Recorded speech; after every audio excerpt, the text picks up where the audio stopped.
I have less than 2% to set my 5k Profem account to break even. For the past few weeks, my account has been in hell. 3% away from losing my account. Now my account is back to life.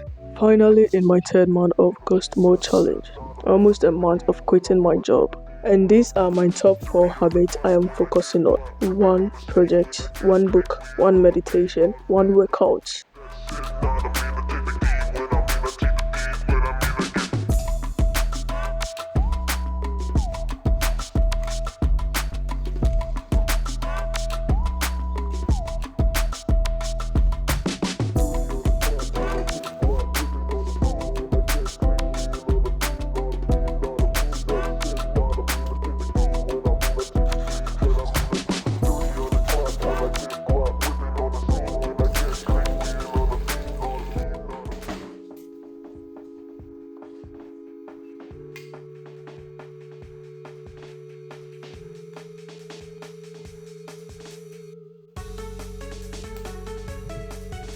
It's 11:30 already, and I see no opportunity on the chart. This is what I'm anticipating some buys, and USDJPY has been consolidated for a very long time. So this touch, this, and this. So honestly, I'm on a 15-minute time frame. USDJPY has been ranging for a very long time. I didn't take this BTC trade, but on another account, Profem account, the reason why I'm taking this BTC trade is when I go to the 30-minute time frame. No, let's go to the daily time frame before.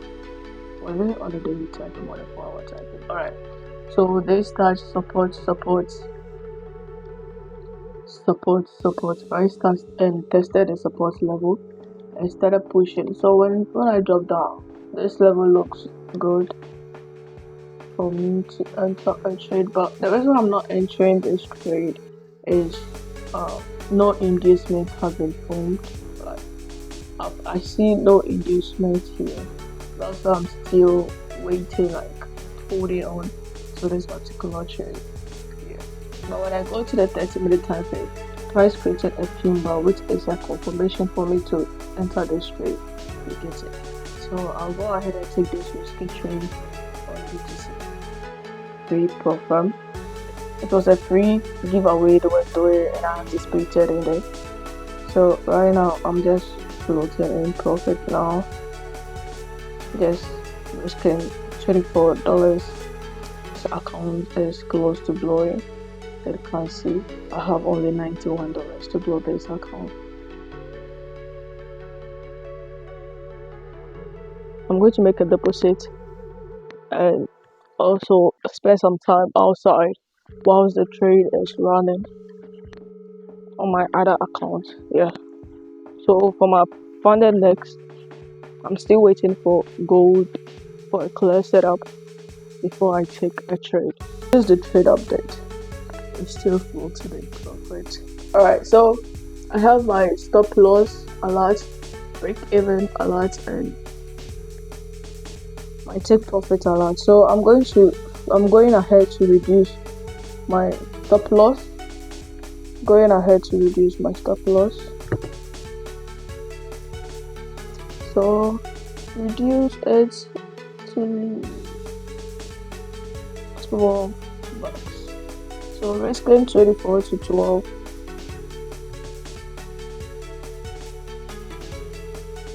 So risking 24 to $12.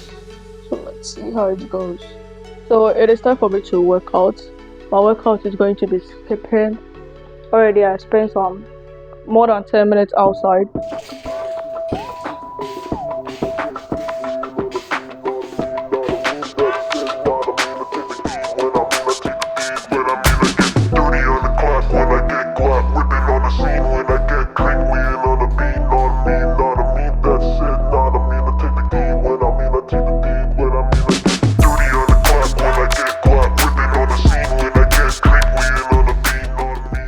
I'm closing the trade. BTC is forming bearish engulf, which I'm going to close the trade. There's a signal for a reversal pattern.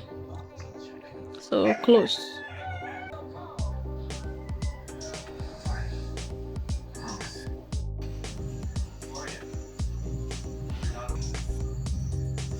It's so funny how Bitcoin really moves at night. It's 9:50, no, 9:35 right now, and Bitcoin is really moving.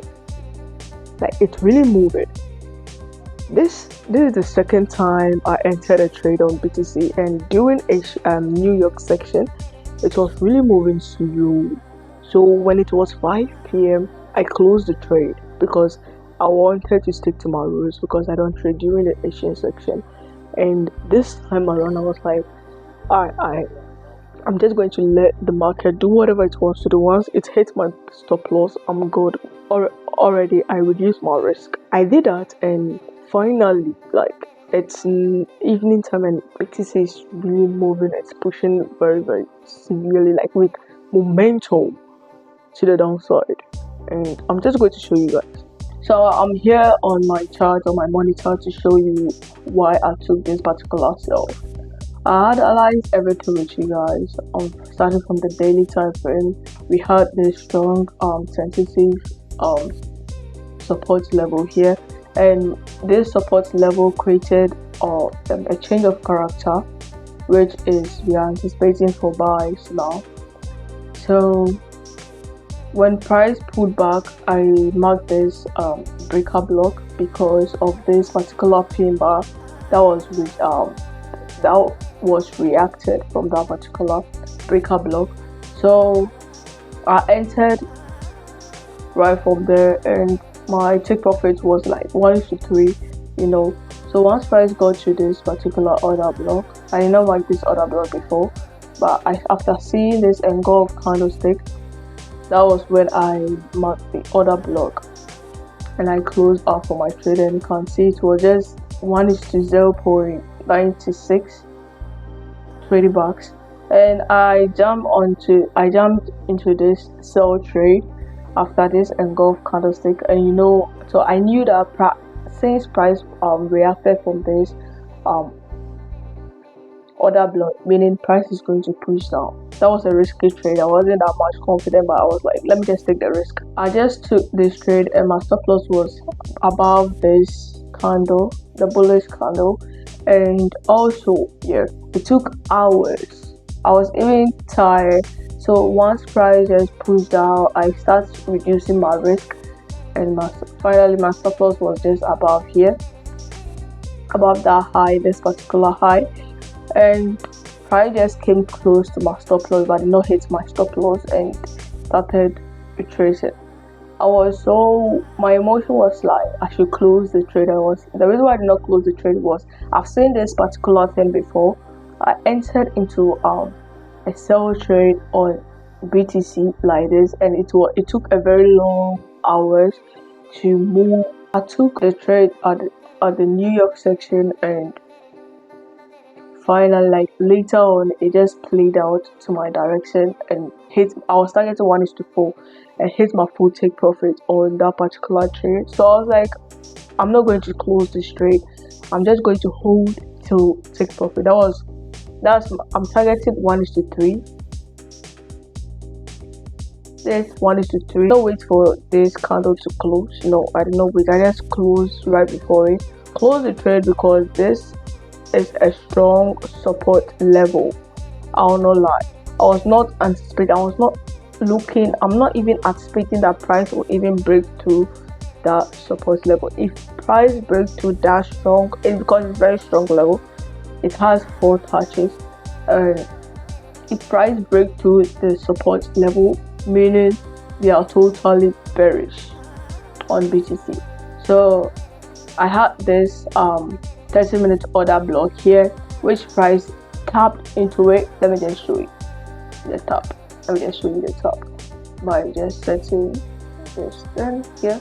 You can see price just tapped a sniper tap. I did not take the trade because I'm sticking to my rules. I don't trade at night.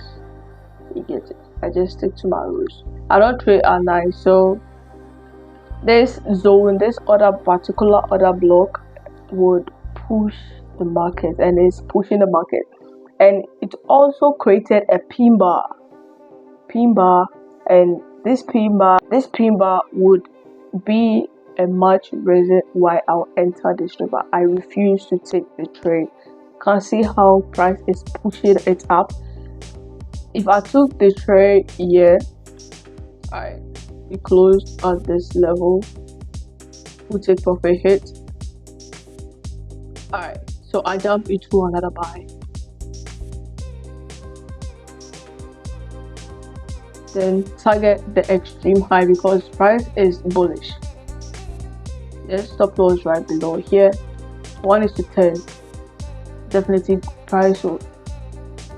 Hey baby. I say hi to my cat. They're just calling me. So yeah. So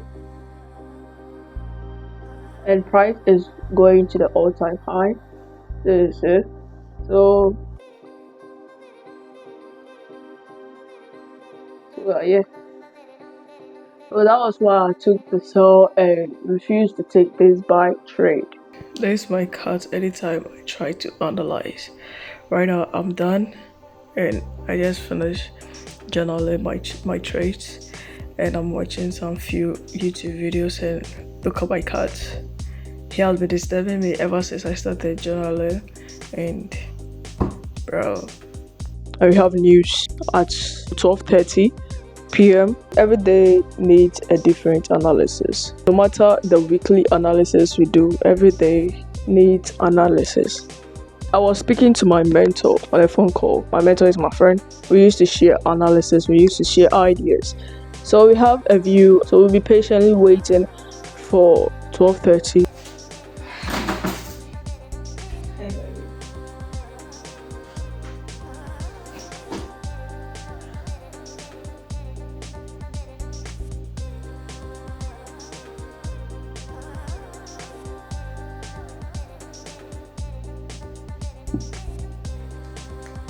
I'm on gold right now. Let's go to the daily time frame.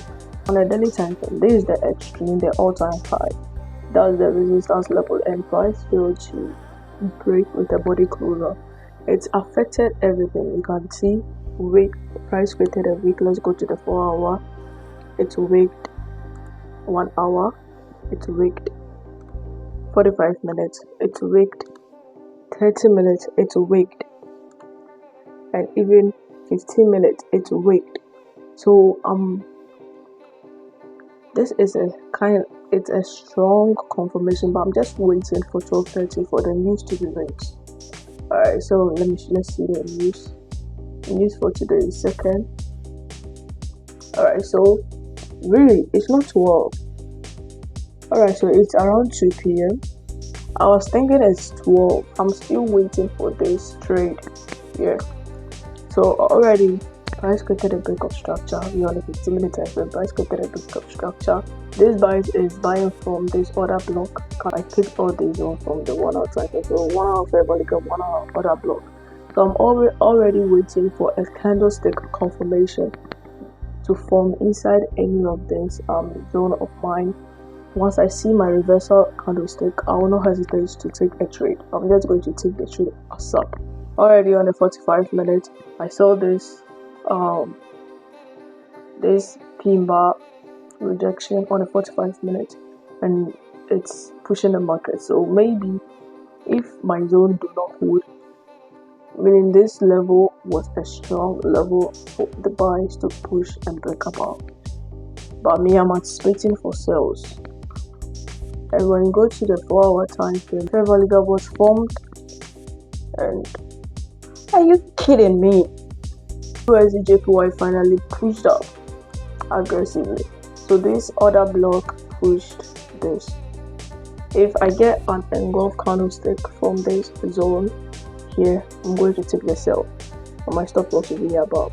But if price tap here, give me doji candlestick, I'll just wait for another candle. So once I wait for that candle, I'll just move to the 30-minute time frame to confirm. Sometimes they just create a pin bar on the 30-minute time frame. You get it? So yeah, you can see this level, it was a doji. This level was a doji candle, but when you go to the 45 minutes, it's a pin bar. Just going to give you guys an update once I get a reason to enter a trade. I'm just going to keep you guys posted. Use this. Still waiting. If price is able to break this resistance, strong resistance, meaning we are totally bullish. Counter trading went wrong, but I did not execute on the trade though. So finally, gold has break the all-time high. So I'm in this buy trade now. I took this buy because I saw this bullish engulfing candlestick. That's why I took this buy. We are floating in loss. Keep you guys posted on this particular trade. This is the last trade for today, and I'm done. Alright guys, so I'm still in the trade in the USJPY trade, and I'm currently in profit right now. Yeah, it just retraced a little bit, and yeah, it's 7 p.m. The reason I'm still holding this trade is because I want to stick to my plan. I was so much confident in this trade. I saw my entry criteria and I decided to take the trade. Yeah, so that's why I took it. We recovered. It was 3% last week, and we recovered 2%. So left with 1%, 1.92% to break even on this particular trade. Or yeah. So I was just analyzing the chart. It's Wednesday, and let's see what Wednesday tells us. So far, it's taking only one trade on my fund index, and this particular trade was on USJPY. I closed at this position. I closed at here, but my main target was here. This was where my main target was at. 1:3.31. But my emotions did not allow, so I closed very early. The week has come to an end. It's time for me to finalize my P&L. I had one trade on my fund index and recovered 1% from my 3% drawdown. I need 1 week break from the chart to calm my brain down. Next week's episode is going to be how and what I do to calm my mind. Thanks for watching, and I'll continue this episode next 2 weeks.